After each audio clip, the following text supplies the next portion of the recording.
Hello दोस्तों, आप सभी का स्वागत है लर्न इंडिया 97 में। आज हम डिस्कस करने वाले हैं भारतीय राष्ट्रीय आंदोलन 1885 से लेकर 1947 तक। कंप्लीट वीडियो है, थोड़ी सी लंबी हो सकती है, लेकिन आप लास्ट तक अगर एक बार इसको देख लेंगे तो आपके माइंड में ये थोड़ा बहुत फिट हो जाएगा। और अगर आप एक बार और देख लोगे तब तो आप इसको कभी भूलोगे ही नहीं। बिल्कुल एकदम नॉर्मल स्ट्रेस फ्री होकर देखिएगा, हमेशा के लिए याद हो जाएगा आपको। बिहार शिक्षक भर्ती स्पेशली उसके लिए बनाई गई है ये वाली क्लास, क्योंकि उसके सिलेबस में बड़े ही मोटे अक्षरों से अंकित किया गया है कि जो राष्ट्रीय आंदोलन है 1885 से लेकर 1947 तक, इसके क्वेश्चन आने हैं, आपके सिलेबस में है। तो देख लेते हैं आज इसको। इसके क्वेश्चन हम बाद में करेंगे, आज पहले आप समझ लीजिए इस पूरी कहानी को, ठीक है। लाइक शेयर सब्सक्राइब करना ना भूलिएगा। चलिए शुरू करते हैं आज की क्लास को। तो सबसे पहले आप इस बात को समझिए कि जो भारतीय राष्ट्रीय आंदोलन हुए थे ना, उसको मुख्य रूप से 3 भागों में बांटा गया है। प्रथम चरण है 1885 से लेकर 1905 तक, इसको कहा गया है उदारवादी। इसको ज़्यादातर मतलब जो इसके नेता थे जो इसका संचालन कर रहे थे वो उदारवादी थे, इसलिए इसको उदारवादी कहा गया 1885 से लेकर 1905 तक। इसके बाद द्वितीय चरण है जब 1905 से लेकर 1919 तक, इसमें उग्रवादी है। इसमें जो नेता थे ना वो ज़्यादातर उग्रवादी थे। इसके बाद तृतीय चरण है 1919 से लेकर 1947 तक, इसे कहा जाता है गांधी युग। यानी जो तृतीय चरण है ना, जो तीसरा चरण है, इसमें 1919 से लेकर 1947 तक जितनी भी घटनाएं होंगी ना वो गांधी से जुड़ी हुई होंगी। गांधी जी उसमें ज़रूर रहेंगे, उस हर एक घटना में, डायरेक्ट या इनडायरेक्ट तरीके से, ठीक है। तो आप देखते हैं, सबसे पहले है 1885। 1885 में भारतीय राष्ट्रीय कांग्रेस की स्थापना हुई 28 दिसंबर 1885 को। संस्थापक थे एलन ऑक्टेवियन ह्यूम, जिसको A.O. ह्यूम के नाम से आप याद रखते हैं। स्थान था बम्बई। गोकुलदास तेजपाल संस्कृत विद्यालय और वायसराय उस समय थे लॉर्ड डफरिन। इसीलिए कहा जाता है कि जो कांग्रेस थी ना, ये क्या है, ये लॉर्ड डफरिन के दिमाग की एक उपज थी, क्योंकि उसने ऐसा सोचा था कि कांग्रेस हम बना देंगे, ये मतलब कि ये काम हमारे लिए ही करेगा।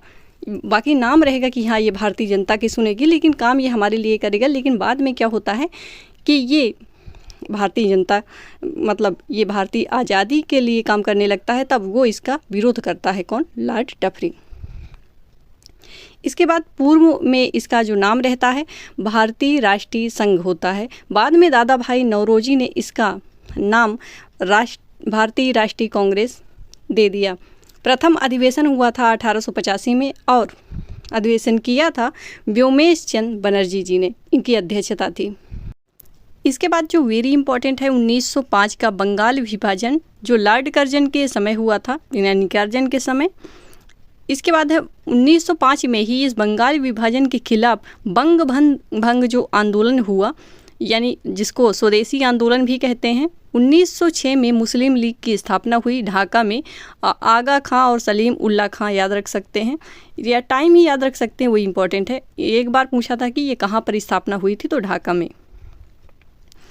इसके बाद है 1907 का सूरत अधिवेशन। कांग्रेस का विभाजन हुआ, नरम दल और गरम दल में बढ़ गए। इसके बाद है 1909 का मार्ले मिंटो, ये मिंटो है एक्ट।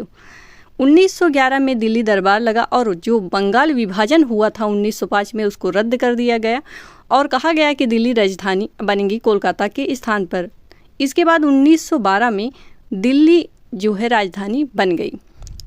1915 में गांधी जी का आगमन हो जाता है, वापस से साउथ अफ्रीका से वो भारत आ जाते हैं। 1916 में होम रूल जो आंदोलन है वो किया गया बाल गंगाधर तिलक और एनी बेसेंट जी के द्वारा, होम रूल मूवमेंट 1916। इसके बाद है 1917 चंपारण सत्याग्रह। बिहार में गांधी जी का यह प्रथम सत्याग्रह था।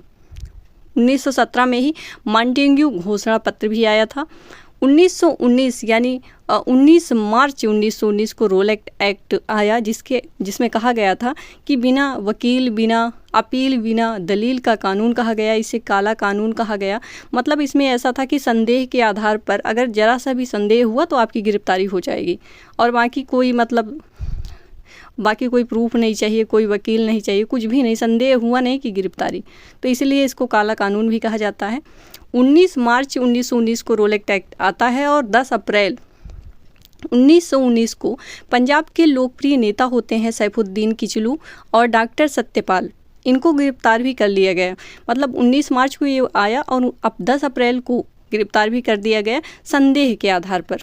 फिर इसका विरोध कर रहे थे शांतिपूर्ण ढंग से अमृतसर में जलियांवाला बाग स्थान पर सब लोग विरोध कर रहे थे, आपस में बातचीत कर रहे थे, एकदम शांति का माहौल था। और उसी समय 13 अप्रैल 1919 को जनरल डायर ने अंधाधुंध गोलियां चला दी। यानी जलियांवाला बाग हत्याकांड को जब हम याद करते हैं तो बस दुख ही हो सकता है और क्रोध आ सकता है, और इससे ज़्यादा कुछ हो नहीं सकता।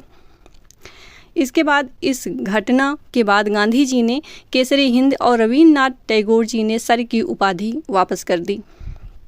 इस घटना की जांच के लिए मतलब जब जनरल डायर पर बहुत आरोप लगाए, आरोप क्या, उसने सही ही किया था, ऐसे अंधाधुंध गोलियां चला दी, इसका विरोध हुआ। तब इसकी जांच के लिए दिखावटी ऐसे एक हंटर आयोग बनाया गया जिसने जनरल डायर को निर्दोष साबित कर दिया। 1919 से लेकर 1922 तक चलने वाला खिलाफत आंदोलन अली बंधु के द्वारा चलाया गया था। नाम था इनका शौकत अली और मोहम्मद अली। खलीफा पद के समर्थन में था। ये सबसे पहले ये चल रहा था, जो खिलाफत आंदोलन वो ब्रिटेन में चल रहा था। खलीफा पद के लिए वो खलीफा के जो पद है उसको वो ख़त्म करना चाहते थे, तो इसी के समर्थन में ये भारत में भी चला दिया था इन्होंने। अली बंधु कहते हैं इनको, शौकत अली और मोहम्मद अली। इसके बाद है 1920 का असहयोग आंदोलन गांधी जी के द्वारा शुरू किया गया, जबकि 1922 में भी 5 फरवरी 1922 चौरी चौरा कांड होता है गोरखपुर यूपी में। असहयोग आंदोलन को रद्द कर दिया गया क्योंकि इसमें हिंसा हो जाती है। गोरखपुर में एक पुलिस थाने में जो क्रोधित भीड़ ने आग लगा दी और बहुत सारे पुलिसकर्मी मारे जाते हैं। इस हिंसा के बाद गांधी जी क्या करते हैं, इस असहयोग आंदोलन को बंद कर देते हैं क्योंकि वो अहिंसावादी थे, हिंसा के खिलाफ थे। इसके बाद जो वेरी इंपॉर्टेंट है वो है 1 जनवरी 1923 स्वराज पार्टी की स्थापना होती है मोतीलाल नेहरू और चित्तरंजन दास जी के द्वारा, जिसको CR दास भी याद रखते हैं आप। यही पार्टी है जो बार बार एग्जाम में पूछी जाती है। 1927 में साइमन कमीशन की स्थापना होती है लंदन में, जॉन साइमन की अध्यक्षता वाली। 1928 में साइमन कमीशन का भारत आगमन होता है, जिसका विरोध करते हैं लाला लाजपत राय और उनके जो ग्रुप के मेंबर होते हैं। तो लाला लाजपत राय पर लाठी का प्रहार होता है और वो बाद में उनकी मृत्यु भी हो जाती है। इसके बाद है 1928 नेहरू रिपोर्ट मोतीलाल नेहरू जी के द्वारा 1928 में, इम्पॉर्टेंट है थोड़ा। दिसंबर 1929 में लाहौर अधिवेशन होता है जिसमें पूर्ण स्वतंत्रता पूर्ण स्वराज की मांग की जवाहरलाल नेहरू जी ने। इसके बाद 12 मार्च 1930 से 6 अप्रैल 1930 तक दांडी मार्च के नाम से हम जानते हैं इसे, नमक कानून के विरोध में गांधी जी ने साबरमती आश्रम में जाकर नमक बनाया था और सविनय अवज्ञा आंदोलन भी चल ही रहा था उस समय। 12 मार्च 1930 को प्रथम गोलमेज सम्मेलन होता है। इसके बाद 8 मार्च 1930 को जब गांधी इरविन समझौता हो जाता है 8 मार्च 1930 को, तो 7 सितंबर 1931 को द्वितीय गोलमेज सम्मेलन में गांधी जी भी भाग लेने लंदन जाते हैं। इसके बाद 17 नवंबर 1932 में तृतीय गोलमेज सम्मेलन होता है। कांग्रेस के द्वारा गोलमेज का बहिष्कार किया जाता है क्योंकि उनकी मांगों को सुना नहीं जाता। और इस पॉइंट को हमेशा याद रखेंगे कि बाबा साहब भीमराव अंबेडकर जी ने तीनों गोलमेज सम्मेलन में भाग लिया था। इसके बाद है 1932 का पूना पैक्ट। पूना पैक्ट या पूना समझौता कहते हैं इसको, गांधी जी और भीमराव अंबेडकर जी के बीच हुआ था यरवदा जेल पुणे में 1932 में। 1 मई 1939 फॉरवर्ड ब्लॉक की स्थापना की थी सुभाष चंद्र बोस जी ने। 1939 इतना भी याद रखेंगे तो काम चल जाएगा। सुभाष चंद्र बोस जी। 8 अगस्त 1942 भारत छोड़ो आंदोलन किया गया। इसके बाद 3 जून 1947 माउंटबेटन की योजना आती है। इस योजना के आधार पर ही 15 अगस्त 1947 को भारत स्वतंत्र हो जाता है भारतीय स्वतंत्रता अधिनियम के अनुसार। और ये क्लास यहीं पर समाप्त हो जाती है। अगर क्लास अच्छी लगी हो तो लाइक शेयर सब्सक्राइब कर दीजिएगा। मैं मिलती हूँ अगले वीडियो में लेकर एक बहुत ही इन्फॉर्मेटिव सा टॉपिक। तब तक के लिए जय हिंद, जय भारत।